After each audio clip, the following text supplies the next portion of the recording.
The SPD is confronting death. It has to act towards life, and that life is to be guided by the interests and values of the German working class, and they're voting AfD. This is a very serious crisis. The German Social Democrats have completely forgotten who they are. To see them disintegrate and become essentially a liberal party is catastrophic. What are you doing? It's not just the SPD that's committed suicide. Merkel committed suicide. The entire political class committed suicide on Germany.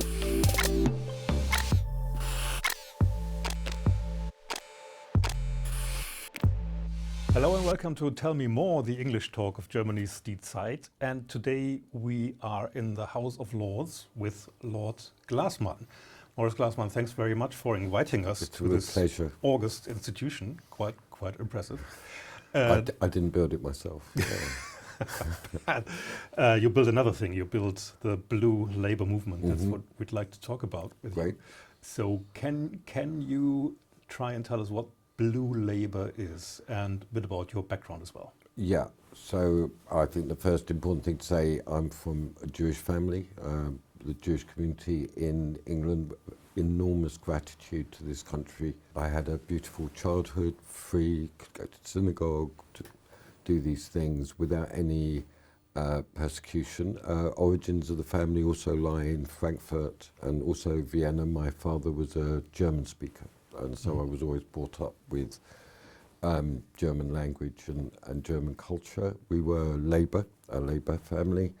In that, Labour was a very strong defender of the Jews in England and of the workers. We were poor refugees, and I was brought up to be very grateful to my country and particularly to the working class and the Labour movement, because we didn't go fascist, we didn't go communist, we didn't have those things. So that's a very sincere and genuine devotion that I have of gratitude to the working class and to the King, to the Parliament, because it was an extraordinary spiritual as well as political achievement to be so peaceful at a time in Europe that was so devastating. And obviously we lost all our family that were in Germany, in Poland, in Ukraine in particular. There's no one left in those places. And I was always brought up to believe that Labour was a conservative party in the sense that it respected the monarchy, respected common law, respected sovereignty, the institutions of Britain. And then as I went to university, I went to Cambridge University, I realised that middle class people were taking over a working class party, and suddenly the issues were diversity, the issues were racism, and I was like, I don't understand this. We have to say you taught at universities yourself. Yeah. Political I'm an theorist. academic, technically a political philosopher. I've written around that. That was also part of it, is that academia was becoming a stupid place. All you could talk about was liberalism. Politics itself, how to lead, how to act, how to build a movement, you never learnt that at university.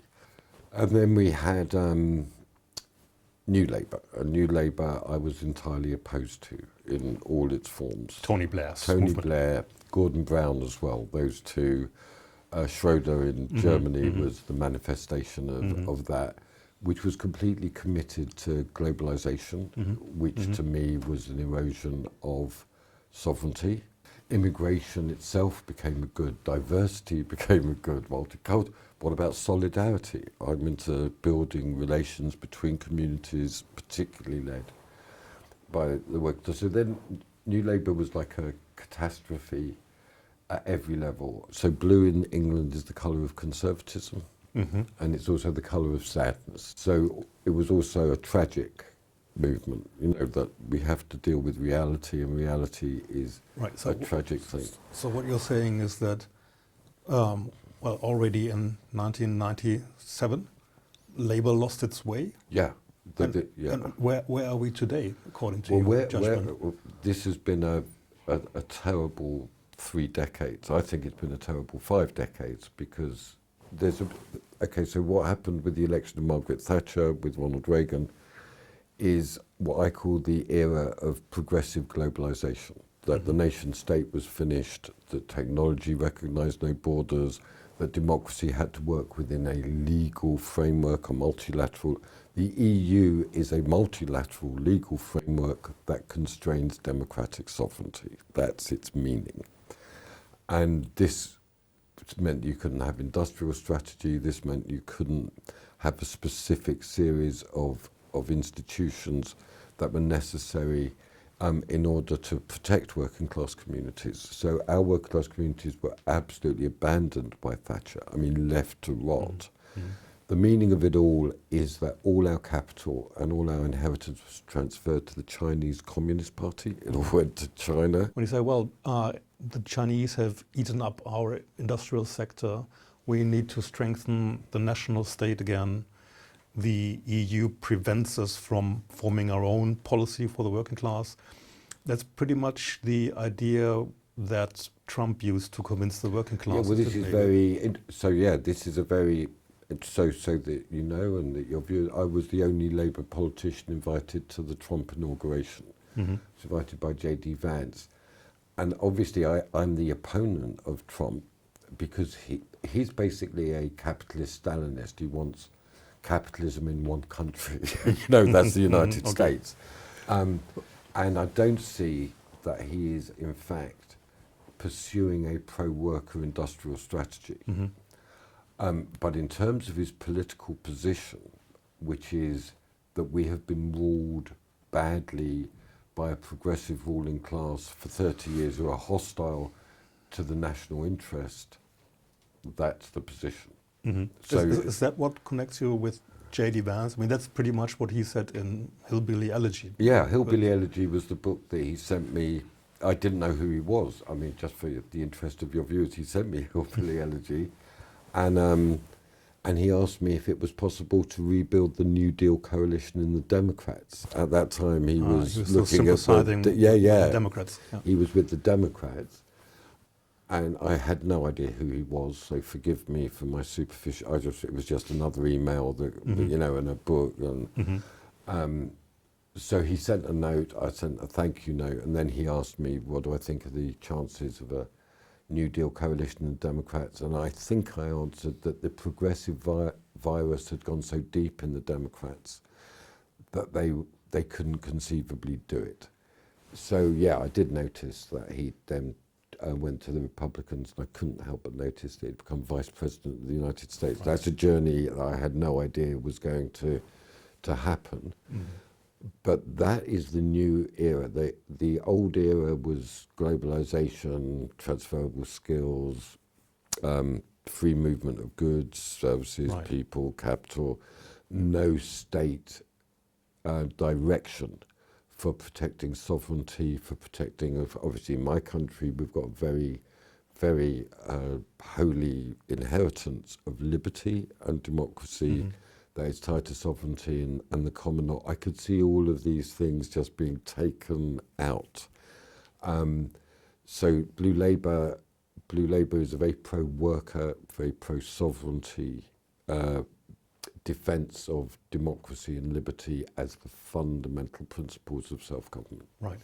I mean, obviously, the left needs some rescue in Britain as well as in Germany. Yeah. And let me just take a minute here to fill our audience in on where we are. Yeah. I mean, right next door, Labour has a comfortable majority in the House very of Commons, large majority from the general elections last year. Yeah. But they were not voted in because the Brits loved them so much, but rather because they loathed the Tories. So what we've seen developing over the past year is that Keir Starmer's popularity has dropped considerably. He's one of the most unpopular, most unpopular Prime Minister in British history. At the same time, we see a huge surge of popularity for Nigel Farage's Reform Party, which is now topping the polls. 10% ahead. 10% ahead. And if you compare this to the situation in Germany, it's pretty similar. The Social Democrats are ranking at about 15% in the polls. Yeah. The AfD, right-wing populists, they are at about 25%, topping the polls at the moment. So what is your advice to today's social democrats? What is the core idea of blue labor? The German social democrats have completely forgotten who they are. It's an identity crisis for them, because they were a pro-worker of the working class. Well, you know, they represented the interests of labour within Germany in a very important way. That certainly they underwrote a democratic constitution, not a liberal constitution, a democratic constitution. They were banned from voting. Right? The SPD was an illegal organisation, and so they've become essentially an extreme liberal party in lots of ways. So this is tragic. They seem to have no significant voice. They don't understand that. So they don't understand that the present circumstances are perfect for the SPD, sovereignty, state investment in industry, the representation of workers. I mean, look at the miracle. This is a big thing for me. So after the war, North Rhine-Westphalia was occupied by the British. And what happened in North Rhine-Westphalia was an extraordinary achievement. First of all, the legalization of the unions after the war, the participation of the trade unions in Mitbestimmung was a massive thing, so that the workers actually had representation in the governance of the industry. So it wasn't nationalization, it was worker power, very important. Handwerk, the whole respect for skilled labor, and then the democratic modernization of the handwerk system. And essentially the Americans did the constitution, but we did the social market economy. And what happened was that the model of North Rhine-Westphalia then became the national model. So the American-British difference was Americans concentrated on the federal constitution and the constitutional court in their image. But we actually had a pro-labor administration in North Rhine-Westphalia, which pioneered a very different form of partnership between capital and labour within the economy. That was the steel industry, the coal industry, and all the things there. So, you know, the SPD is our sister party, the most important partner that we've had in post-war European history. So to see them disintegrate in front of our eyes and become essentially a liberal party is catastrophic.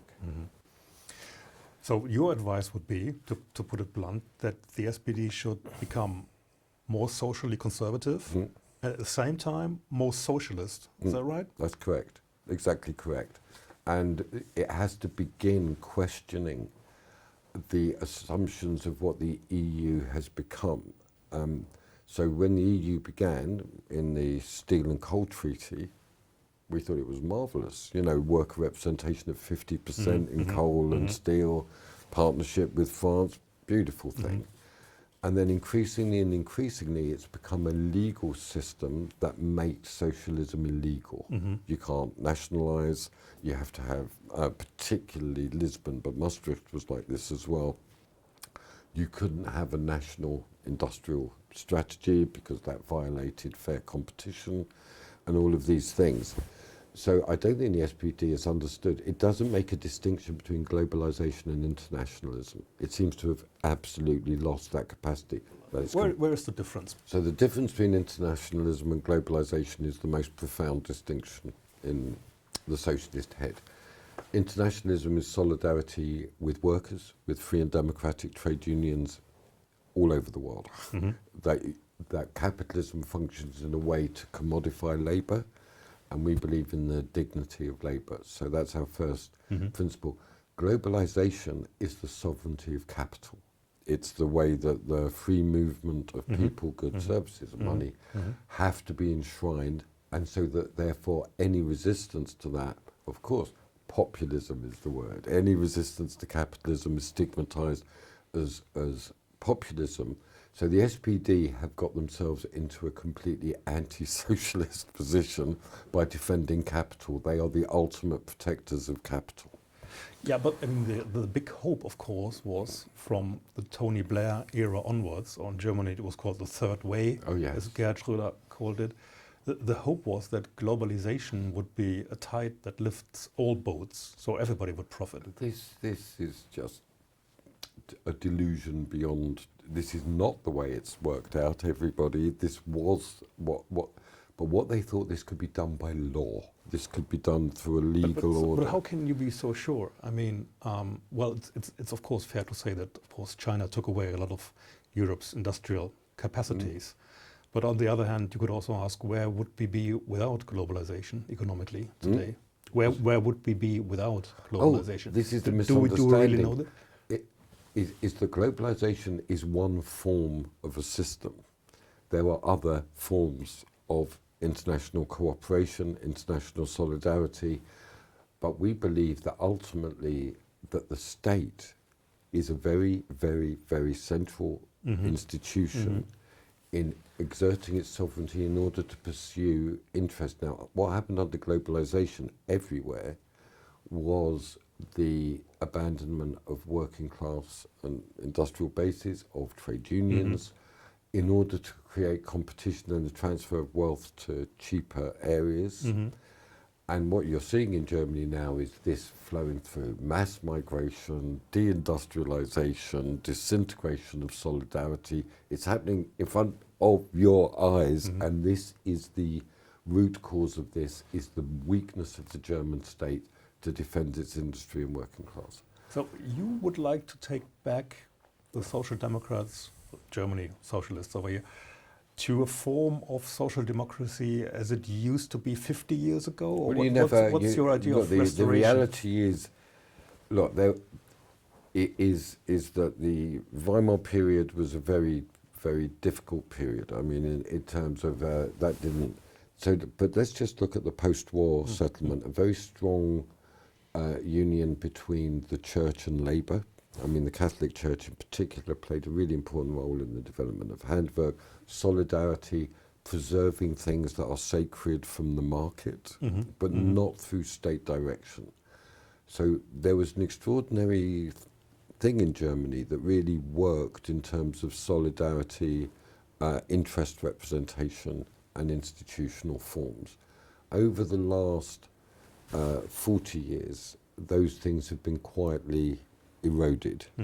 And now you're looking at emptiness. Now you don't know where to go. And the working class are looking to the AfD because they are actually articulating a position that says Germany should have greater control of its borders. But the AfD is like Trump. They're a capitalist party. They cannot resolve the dilemma between sovereignty and globalization. But at the same time, they are taking over trade unions in Germany. Yeah. So it's the SPD has got to rediscover. Like, I'm a follower of Bernstein. You know, Edward Bernstein. We're in that tradition in relation to Germany, and he said the movement is everything, the ends are nothing. What he meant was build up the movement, the labour movement, as a home for workers, as a place of solidarity for workers. They used to have country walks, they used to have picnics. There's none of this anymore. It's a technical, institutional, administrative death. So, you know, back to your roots, guys, why don't you actually talk to workers? Why don't you do organising, proper labour organising? You listen to people and you represent their interests and their values. That's how the SPD grew. Right. I was just about to compare the debate here in Britain with the debates in Germany, because it appears to me that there is quite a vibrant debate on the future of social democracy, or the left, let's say, in Britain. And you are part of it. Wow. And if I read Keir Starmer correctly, he tries to be more socially conservative in a way. He gives signals. He is in himself completely socially conservative. I mean, he's disgusted by theft, mugging. I mean, all you know, his family is very important.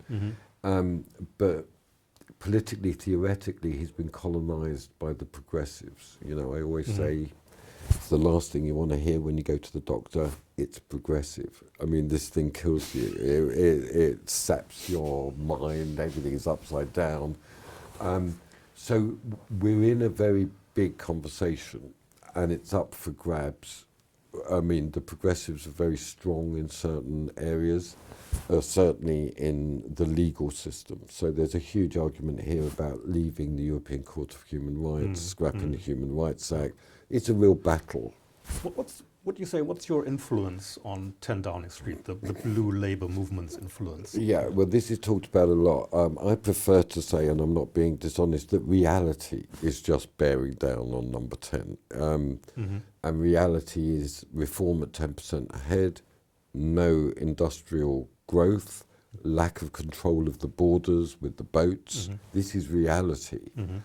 And that has its effect, but then people interpret it as blue Labour because we've been arguing about those things for a very long time.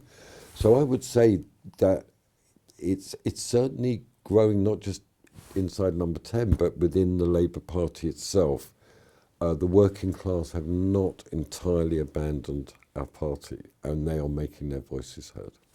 But on the other hand, Keir Starmer gets attacked from the left. I mean, we could just see it during the Labour conference in Liverpool. Andy Burnham, the mayor of Birmingham, tried a little rebellion. Let's tell the story of that.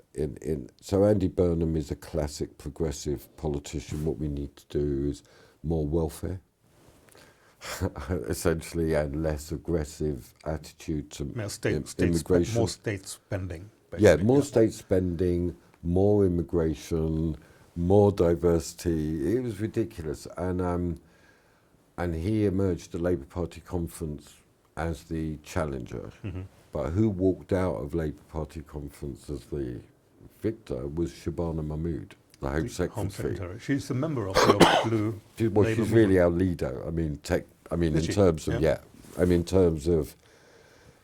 she identifies with blue Labour. She's the most senior cabinet member who carries that position. And bear in mind, she's the Home Secretary. She's the, what would it be in Germany, the Internal Minister? In Minister. Yeah, I mean, she's in charge of immigration, police. She's the most powerful politician in England. Right. You know, she's got that. Yeah, and she gave her, and Andy Burnham had to leave out the back door, essentially with a blanket on his head in a car. Right. That's the reality. Let's stick with Shabana Mahmood for a second, because I think she's a good showcase of what blue Labour might mean. Completely. For your views, all you need to do is follow Shabana Mahmood and you will understand what blue Labour is. Yeah, exactly.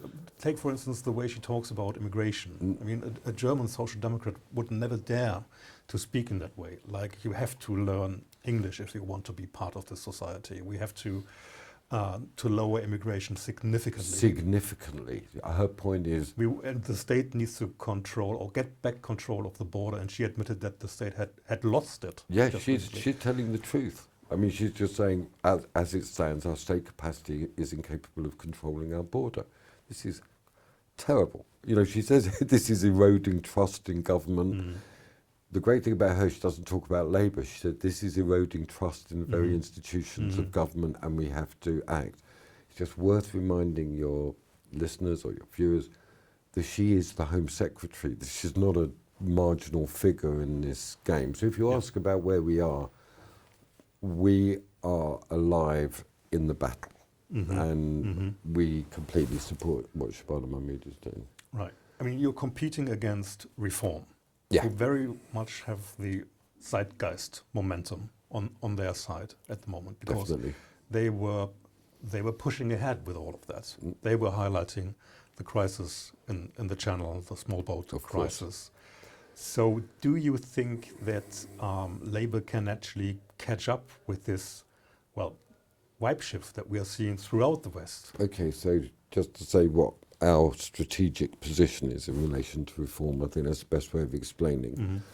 We argue that Nigel Farage and reform are Putin appeasers, that they are absolutely useless. Our fundamental plank of our foreign policy is support for Ukraine. Military support, industrial support, commercial support, political support. We see London, Kiev as potentially the counterbalance or balance of power with Paris, Berlin. We think that Germany is disintegrating before our eyes, that you are dealing with such deep issues of solidarity, direction and identity, that you don't know what you're doing. I mean, we are stupefied by Germany in the sense that you were the industrial powerhouse of Western Europe. We absolutely respected your workers, your technical ability to do this. And then what, you ban fossil fuels, then you ban nuclear, then you become completely dependent on Putin for your energy. And now look, what are you doing? It's not just the SPD that's committed suicide, Merkel committed suicide, the entire political class committed suicide on Germany. How can you have industry without heat? It does. It's inconceivable. I mean, we're just looking at this stupefied by the idiocy of it all. And of course, France, we know France, they're very near us. It's not a stable country, guys. They're all over the place. They can't even form governments. They don't know who they are. So you are locked into a whole, Germany is locked into a series of strategic partnerships that are ruinous, a general position, particularly on the environment and energy, that limit your capacity to act in fundamental ways within a legal framework that prohibits you from acting as a sovereign state. So now you've got the EU and the United States as essentially colonial powers exerting their influence over you.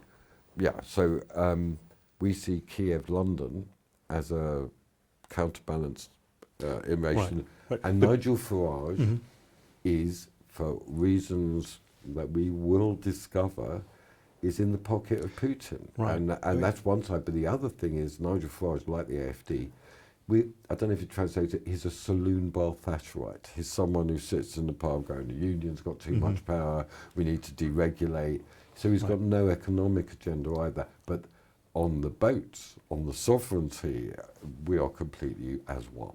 Okay, but when you talk about Ukraine foreign policy, is that really what is on top of people's minds in Britain? I mean, when you look at the poll, people are mostly concerned about the levels of immigration and the economic situation, inflation, cost of living. So I hope I've explained, but I will reiterate that Blue Labour as a position would put the Royal Navy in the Channel to stop the boats. Why do they have to leave France? And we actually have to have a much more aggressive policy against France, which is, in English, I try to be polite, they're taking the mickey. So we give them a lot of money to control their border, but they don't control their border. So we argue very aggressively that the Royal Navy should go into the Channel, turn back the boats, and if France can't control its border, we should. You know, this is our national interest. Right. When you say we are arguing for that, does that include Shabana Mahmood? I wouldn't say, she doesn't speak outside her brief. This is, right. The Blue Labour is an existing thing. I'm just saying, that's, and then we want to see industrial strategy. We want to see the building of industry, particularly on the back of the defence spending. There has to be a huge reform of the state. We argue for that. Very strongly, but we are a country that has a leadership role in Europe, and we have to act. Coming back to the debate in Britain, I get the impression also from this conversation, Maurice, that there's a much more pressing need for Labour to counter reform, call them populist, call them right-wing, whatever, but you have to produce a political counterweight here. And I guess the situation in Germany is somewhat different because there is this so-called firewall towards the AfD, which means that there's a broad consensus that nobody should coalesce with the AfD, which I guess makes the SPD a bit intellectually convenient because they know that the other parties will rely on them anyway for a government. Exactly, it doesn't matter how small so they can still exert government power in decline. It's pathetic, guys. I mean, for a start, this thing, in a democracy, you have to engage with where the people are. That's just so obvious. And to start rendering the people themselves illegal. In Germany, it's obviously clear that people are sick of the levels of immigration. So you have to limit that. There have to be active steps in order to establish a common life with the new Muslim immigrants, a genuine common life.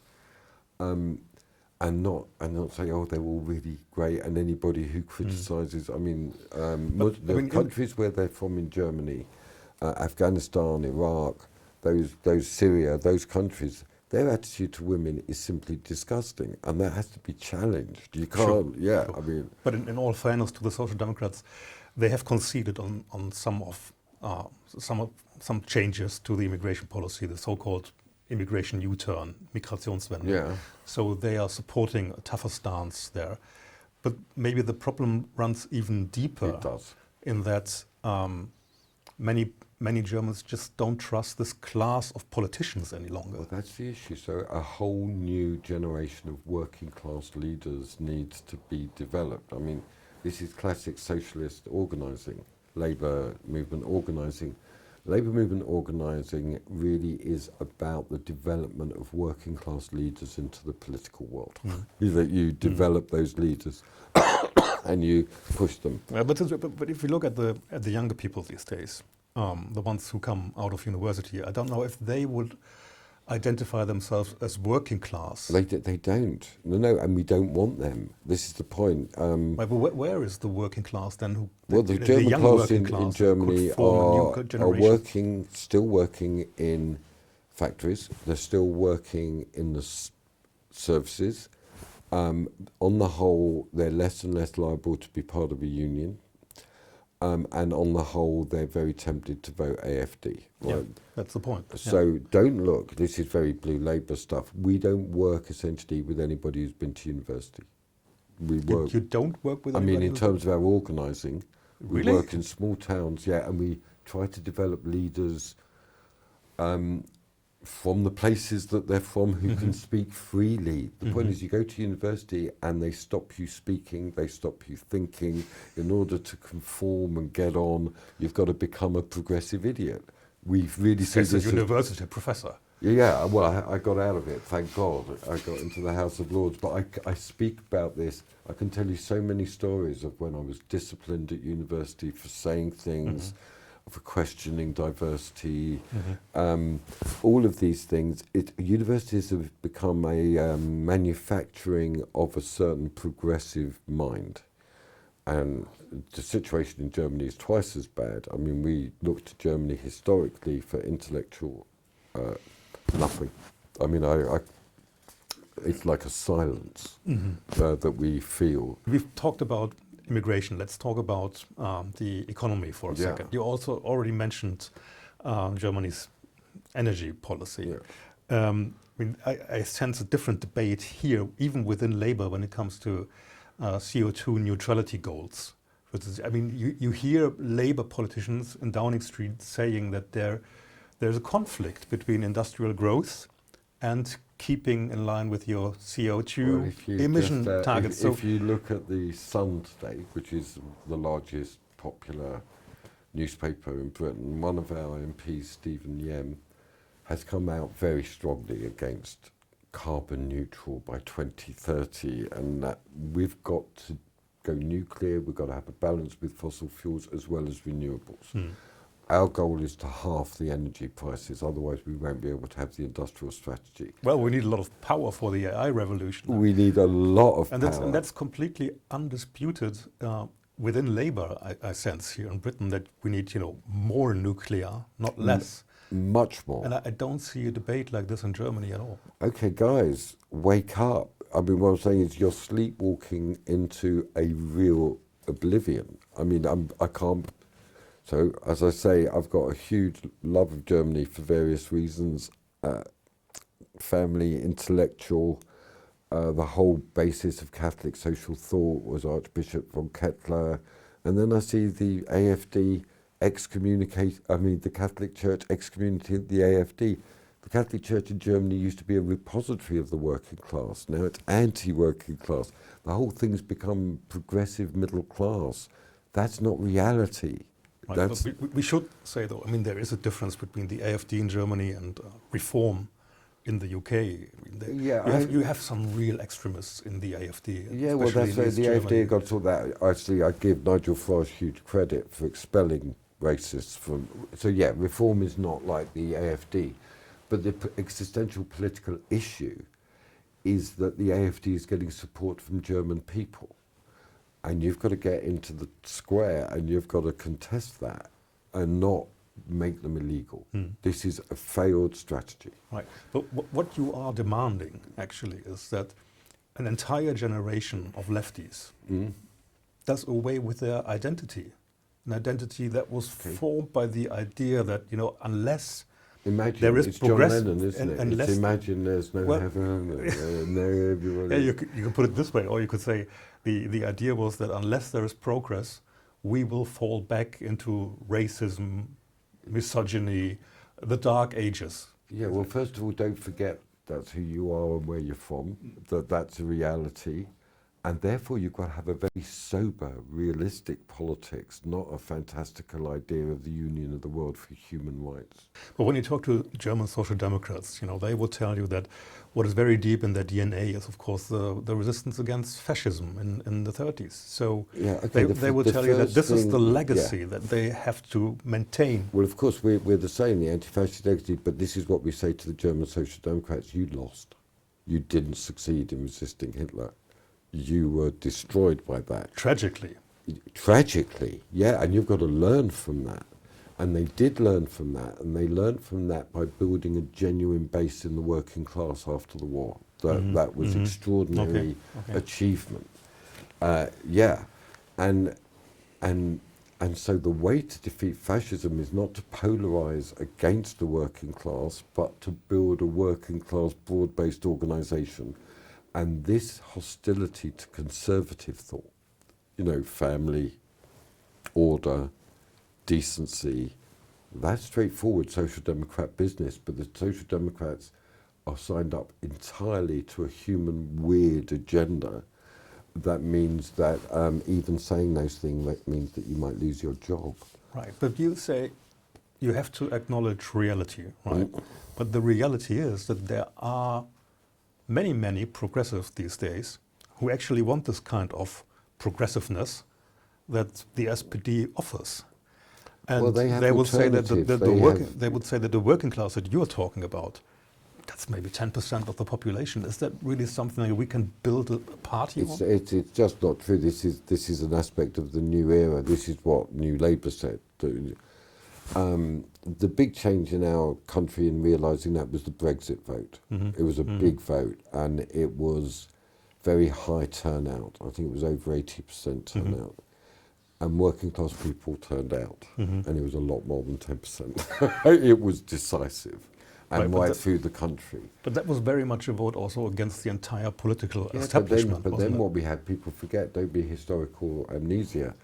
Boris Johnson went on to win hugely in 2019 with working class support. Right. So in the new era, the working class are decisive. They cannot be ignored. This is what's happening in Germany, like all this statistics.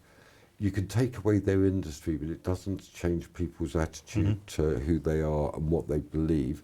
They're patriotic, they believe in honest work, and what they see is a bunch of people wearing lanyards telling them what to do and not knowing what they're doing. This is a big crisis. So for the progressive people, I think it's natural that they go to the Greens. This is their natural home. And for the SPD to be the tribune of the working class. And that is the way. And that generates an entirely different dynamic inside German politics. And it means that SPD and the AfD are competitors in that sphere, not the SPD rendering them firewall. They've got to get out onto the street, debate it. Right. But what I get from conversations in the working class here in Britain, when I went up to Runcorn the other day, there was a constituency that was always Labour, then was lost to Reform in the May county elections, local elections. And what I encountered there was people were not only frustrated and disappointed with Labour, I heard a real disgust for Labour. They said those people betrayed us. So, and I guess that comes back to Germany. If you treat the working class with disgust, call them, you know, racists and bigots and whatnot, they will eventually return the disgust. Well, when you don't like people, they notice. And Labour historically was supposed to be the representative of those people, and they stayed loyal for 100 years. This is the whole anti-fascist story in Britain. The reason fascism got nowhere, not an MP, was because Labour was straight with the working class, and Labour was straight with the institutions. We went into alliance with the Conservatives to defeat the Nazis, and we won it. You know, that's the reality of the story. So it's our problem, not the working class problem. I mean, it's the whole Brecht idea. Let's abolish the people. You know, that's where the SPD is. And vote a new one in. yeah. It won't work.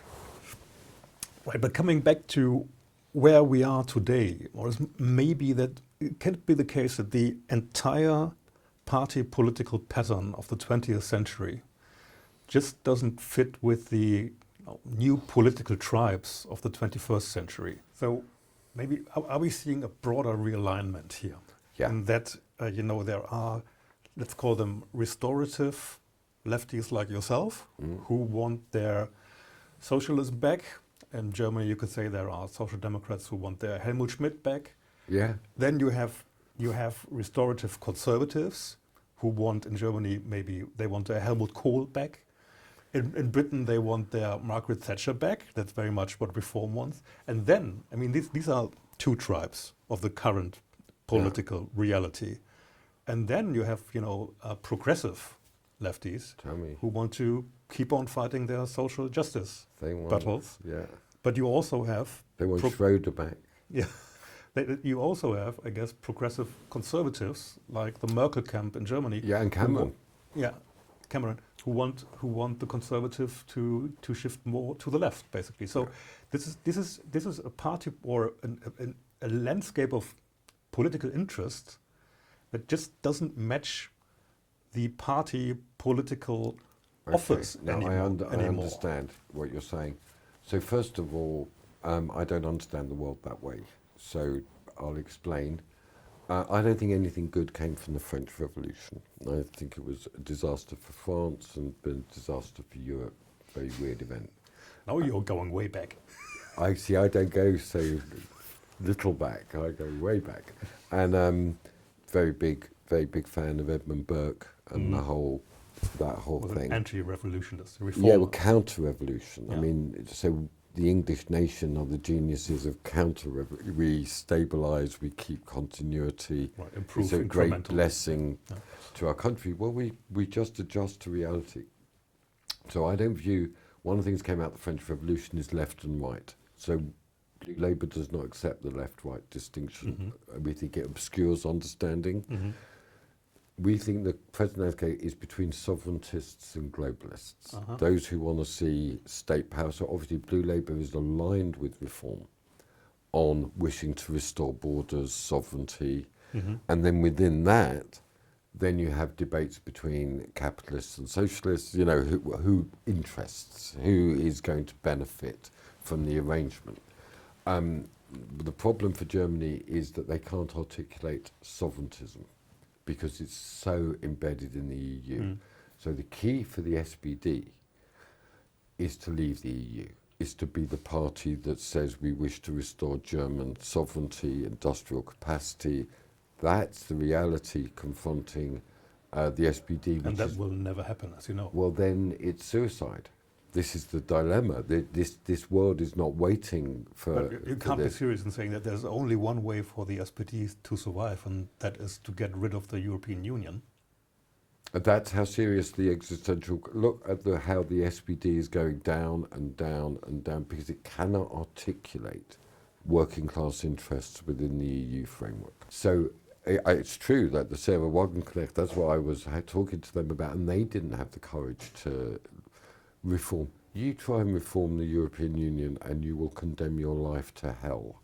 It just goes on and on and on, and nothing happens. Right, but the reason why the German industry is suffering so much at the moment is not really the European Union. It's China plus homemade mistakes, like phasing out of nuclear. Yeah, but all of this is within a political class that is incapable of leadership and action. This is the problem. So So we are all confronting the emergence of China, and we are all confronting our own domestic mistakes. It's whether you can act to heal that, and where do you do? I mean, I'll give you an example. When I go to Ukraine, I've been to Ukraine 15 times since the war started, and Germany should have been there. I mean, they've got Motor Sich, an amazing engine company. They should have been completely integrated into Volkswagen, no question. They've got Yuzmash, which is an amazing space center, absolutely ripe for German industrial investment. Nothing. You're not capable of acting in time. Olaf Scholz didn't want to provoke Putin. There you go.